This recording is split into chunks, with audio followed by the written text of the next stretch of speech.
Dahulu kala, di kaki Gunung Burni Telong yang diselimuti kabut pagi, di tanah Gayo yang subur dan dingin, hiduplah dua bersaudara kandung, Sengeda dan Bener Meriah, bersama ibu mereka yang lembut tutur katanya. Rumah mereka sederhana, hanya pondok bambu bertikar jerami, namun hati mereka dipenuhi tanya yang menggelora. Ibu, siapa sesungguhnya darah yang mengalir di tubuh kami? Pada suatu petang yang sunyi, sang ibu menarik napas dalam, lalu menceritakan rahasia yang selama ini terpendam bagai permata di dasar laut. Ayah kalian adalah Raja Lingge ke-13, penguasa kerajaan Lingge yang gagah perkasa. Sedang dari pihak ibu, darah kalian bercampur dengan keturunan Sultan Melaka yang agung. Raja yang sekarang bertahta di Lingge itu adalah abang seayah kalian sendiri. Air mata ibu menitis. Ia lalu mengeluarkan dua benda pusaka dari dalam peti kayu cendana. Sebilah pedang bermata biru berkilau dan sebuah cincin permata delima yang berpendar. Pada gagang pedang dan sisi dalam cincin terukir tulisan kuno, milik Raja Lingge, turun-temurun kepada anak cucu yang sah. Mendengarnya, hati Sengeda dan Bener Meriah bagai api yang baru diberi angin.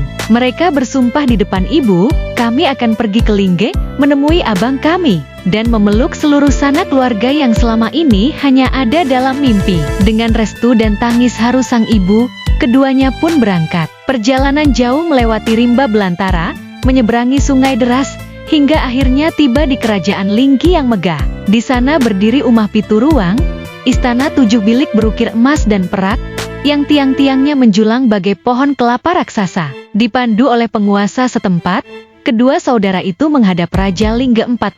Hati mereka bergetar gembira. Mata mereka silau oleh kemegahan singgasana. Dengan suara bergetar mereka berkata, kami adalah darah daging Raja Lingge 13. Inilah pedang dan cincin pusaka yang diwariskan ibu kami sebagai bukti. Seluruh pembesar istana menitikkan air mata. Ada yang bersorak, Alhamdulillah, keluarga kita telah pulang. Namun tiba-tiba wajah raja berubah kelam bagai langit sebelum badai. Ia tertawa dingin. Pusaka itu memang milik ayahku, tetapi dicuri oleh pembunuhnya. Kalian berdua adalah pembunuh Raja Lingge 13. Dalam sekejap, suasana berubah menjadi petir yang menyambar. Raja yang hatinya telah dirasuki iri dan tamak itu memerintahkan hukuman mati. Para menteri dan kerabat memohon, menangis, bahkan bersujud di kaki singgasana, namun hati raja telah membatu bagai batu granit. Algojo berhati binatang ditugasi memenggal Bener Meriah di tengah lapangan.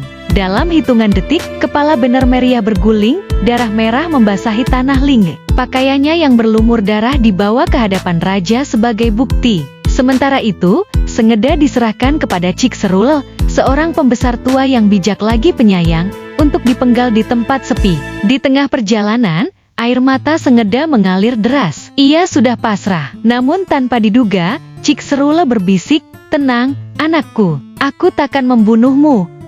Cikserul menyembunyikan Sengeda di gua tersembunyi di lereng gunung. Ia mengambil pakaian Sengeda, melumurinya dengan darah kambing, lalu membawanya ke istana sebagai bukti. Raja tertawa puas.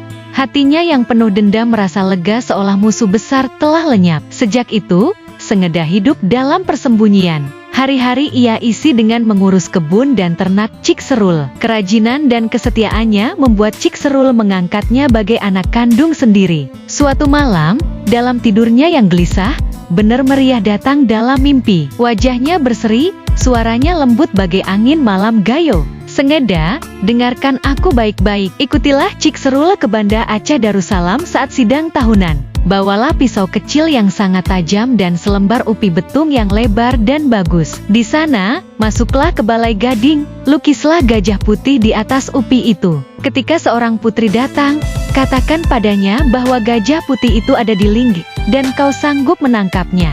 Jangan takut, aku akan selalu bersamamu. Pagi harinya, Sengeda terbangun dengan hati penuh tekad. Ketika tiba kabar bahwa Cikserul akan berangkat sebagai utusan Lingge ke Aceh Darussalam, ia mohon ikut serta. Cikserul mengabulkan. Di ibu kota Aceh yang megah, ketika para pembesar sibuk sidang, Sengeda menyelinap masuk ke keraton Darul Dunia. Ia duduk di Balai Gading, mengukir gajah putih dengan pisau kecilnya, lalu mengangkat upi itu ke arah matahari. Cahaya memantul, bayangan gajah hidup dan bergerak di dinding keraton, indah luar biasa. Tak lama, seorang putri jelita mendekat. "Apa yang kau ukir itu, anak muda?" "Ini gajah putih yang cantik dan perkasa, Putri. Ia hidup di Rimbalingga." "Benarkah? Kalau begitu, aku ingin memilikinya." Putri itu merengek pada ayahandanya, Sultan Iskandar Muda. Sultan tersenyum, lalu memanggil Cikserul, "Bawakan gajah putih itu untuk putriku." Cikserul pucat pasi, tak tahu harus berbuat apa. Sengeda lalu berbisik, menceritakan mimpinya, dan berjanji akan memenuhi tugas itu. Kembali ke Lingge, Raja Lingge 14 girang bukan main, membayangkan hadiah besar dari Sultan. Ia memerintahkan seluruh rakyat membantu. Sengeda hanya meminta satu hal, kenduri sederhana di makam Bener Meriah, lengkap dengan alat musik dan tarian. Cikserul kebingungan, namun tetap mengabulkan. Pada hari yang ditentukan, mereka datang ke makam. Doa dipanjatkan, kenduri digelar, alunan musik mengalun sedih. Sengeda menyanyi dengan suara parau, menceritakan duka kehilangan saudara kandungnya. Orang-orang menari dengan lincah namun penuh perasaan. Lahirlah saat itu sebuah tarian yang hingga kini disebut Guel, tarian yang lahir dari tangis seorang adik kepada kakaknya yang telah tiada. Tiba-tiba, dari balik rumpun bambu, muncul gajah putih besar, berbulu perak, matanya bagai permata. Ia berjalan perlahan, seolah tersihir oleh irama Guel. Dengan tenang, Sengeda dan Cikserul mendekat, mengikatnya tanpa perlawanan. Gajah itu jinak seperti anak kecil. Rombongan besar berangkat ke Aceh membawa gajah putih. Raja Lingge 14 yang congkak berjalan paling depan, sesekali memamerkan keberhasilannya. Namun ketika ia mendekat untuk menyentuh gajah itu dengan bangga, tiba-tiba gajah mengamuk, menyemburkan lumpur ke wajah raja, hingga ia terjerembab. Sengeda dan Cikserul cepat menenangkan gajah itu. Di hadapan Sultan, Sengeda diminta menceritakan kisahnya. Dengan tenang ia membuka semua rahasia, siapa dirinya, bagaimana saudaranya dibunuh, bagaimana ia diselamatkan Cikserul. Ibunya dipanggil sebagai saksi. Mendengarnya, Sultan murka. Api keadilan menyala di matanya. "Raja Lingge 14, engkau telah membunuh darah dagingmu sendiri demi tahta, hukumannya adalah mati." Demikianlah akhir dari Raja Lingge 14 yang lalim. Tahta Lingge diserahkan kepada Sengeda, putra sah Raja Lingge 13. Gajah putih menjadi milik putri Sultan, dan tari Guel menjadi warisan abadi Tanah Gayo, lahir dari tangis seorang adik yang tak pernah melupakan kakaknya. Sejak itu, setiap kali Guel ditarikan, orang-orang Gayo berkata, itu bukan sekadar tarian, itu adalah doa Sengeda kepada Bener Meriah, yang masih bergema di antara gunung dan rimba, hingga akhir zaman. Dan begitulah cerita rakyat Gayo mengikat erat kerajaan Lingge dengan kerajaan Aceh Darussalam dalam satu ikatan darah, air mata, dan irama Guel yang tak pernah padam.